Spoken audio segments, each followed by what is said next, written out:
हाँ भाई, रिकॉर्डिंग जो थी वो अपने अटमोस्ट लेवल पे चली गई थी, क्योंकि उससे ज़्यादा लंबी रिकॉर्डिंग नहीं हो सकती थी, इसलिए दोबारा से रिकॉर्डिंग की जा रही है। तो 20th क्वेश्चन को देखें तो बी तो बिल्कुल करेक्ट है। और अगर मैग्नेटिक फील्ड का कोई भी उल जलूल आंसर लिखा है which is non zero in magnitude, तो वो तो गलत ही होने वाला है। सी ऑप्शन को देखो, non zero if the current I leaves D point instead of ई।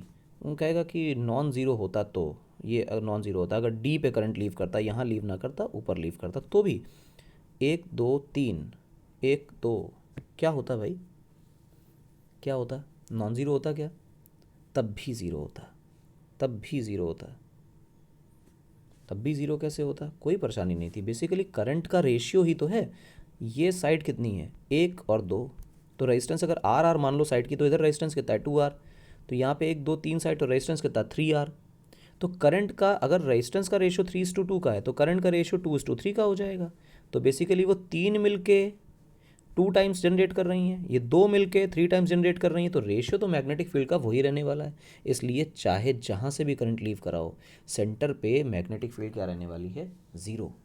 ठीक, करंट आए किसी भी एक एज से निकल जाए, मतलब किसी भी एक एज में अगर ऑपोजिट करंट बह गया तो मैग्नेटिक फील्ड ज़ीरो ही होने वाली है। यानी कि मेरा जो आंसर है that is B and D. ठीक, इस बात को ध्यान रखो। अच्छा, ये सवाल जो है हम लोगों ने क्लास में पेंटागन के केस से नहीं किया है, हम लोगों ने इस सवाल को ट्राइंगल के केस से कर रखा है। क्लास नोट्स में ही ये एग्जाम्पल हमारे पास मौजूद है। ठीक, 22 नंबर सवाल देखें। 22 नंबर क्वेश्चन क्या कहता है। 22 number question says a beam of electrons moving with a momentum p enters a magnetic field of flux density perpendicular to its motion. Which of the following statement is are true? गौर से देखो question को क्या कह रहा है। A beam of electrons, electron negative charge, force जैसे निकालोगे Q of V cross B उससे उल्टी आएगी, moving with a momentum p enters in a uniform magnetic field of flux density perpendicular to its motion. तो velocity के perpendicular magnetic field है, कितनी energy gain करेगा हमारा इलेक्ट्रॉन। तो कॉमन सेंस है कि अगर हमारा मैग्नेटिक फील्ड का वर्कडन कितना होता है, work done bye magnetic field is zero. अगर मैग्नेटिक फील्ड ने कोई वर्कडन नहीं किया तो एनर्जी ट्रांसफर कर ही नहीं सकता, तो कोई एनर्जी ट्रांसफर नहीं होगी। रॉन्ग स्टेटमेंट है पहला। ठीक है, ध्यान रखें, रॉन्ग स्टेटमेंट है। बी को देखें, centripetal force on the electron is B E into M by P. एक चीज़ सोचो, सेंट्रीपिटल फोर्स जो लगेगी हमारे इलेक्ट्रॉन पर, वो लगेगी तो एफ मैग्नेटिक ही ना, क्योंकि है तो सिर्फ मैग्नेटिक फोर्स ही, और मैग्नेटिक फोर्स का फॉर्मूला होता है Q of V cross B. तो हम लिखेंगे E into V into B into sine theta, क्योंकि बोल रहा है कि परपेंडिकुलर है, तो फिर साइन 90 की वैल्यू 1 हो जाएगी, ई वी बी होगी। क्लियर है, ई वी बी होगी।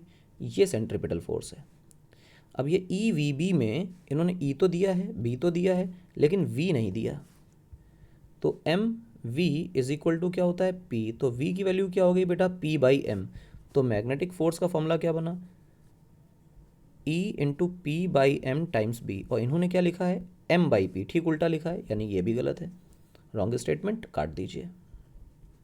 सी ऑप्शन को देखिए, सी ऑप्शन कह रहा है radius of the path is P by B E. तो रेडियस का फॉर्मूला बेटा होता है, जब परपेंडिकुलर इंसर्शन होता है तो वो होता है M V by Q B. मैंने एम नीचे भी लिख दिया, M V by Q B. तो बेसिकली एम वी की जगह हम मोमेंटम लिख सकते हैं, और चार्ज की जगह ई लिख सकते हैं, बी की जगह बी लिख सकते हैं। पी बाई ई बी या पी बाई बी ई सही है, तो सी ऑप्शन करेक्ट है। डी ऑप्शन पे आइए, work done on the electrons by the magnetic field is zero. तो चाहे इलेक्ट्रॉन हो चाहे कोई भी पार्टिकल हो, work done by magnetic field is always zero. तो C and D are the correct options. ये हो गया आज का शीट डिस्कशन। टारगेट था 15 क्वेश्चंस का, वो कंप्लीट हो गए हैं और अच्छी तरह डिस्कशन से हुए हैं। एक फार्मूला ऐसा है जो शायद किसी को याद नहीं था, उस फार्मूले को अभी रट्टा मार लेंगे।